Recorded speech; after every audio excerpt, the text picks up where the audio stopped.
এ হচ্ছে মমতা পুলিশের civic volunteer. দাঁড়াও, আমি শুভেন্দু অধিকারী এই রাস্তা দিয়ে যাচ্ছি বাগডোগরায়, এর ছবি তুলছিল। এর পোশাক দেখুন।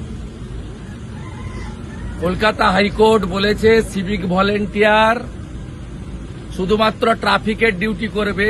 এই পোশাক পরে মমতা পুলিশের সিভিক ভলেন্টিয়ার। বলেন নাম, বলেন না ভাই। আমি ভুলে গেছি স্যার। হ্যাঁ বলেন নাম বলুন। ভুলে গেছি, ভুলে গেছি, হাইকোর্ট বলেছে। আরে আমার পা ধরবেন কেন? ভুলে গেছি, আপনি বলেন নাম বলুন। ভুল হয়ে গেছে। এটা পোশাক। ভুলে গেছে স্যার। টাকা তুলে দেন তো পুলিশগুলোকে, স্যার, আর ভুল ওরা হয়ে গেছে। ভাইপোকে পাঠায়। স্যার ভুল হয়ে গেছে। আপনাদের বেশি দিন না, চিরদিন কাহারও সমান নাই যায়। ভুলে গেছে স্যার। ভুলে গেছে স্যার। এই হচ্ছে সিভিক পাঠাবেন না। ভলেন্টিয়ার। মাল তোলো, আমি আর আইসির কাছে জমা করো, ভুলে গেছি। আর ভাইপোর কাছে পাঠাও।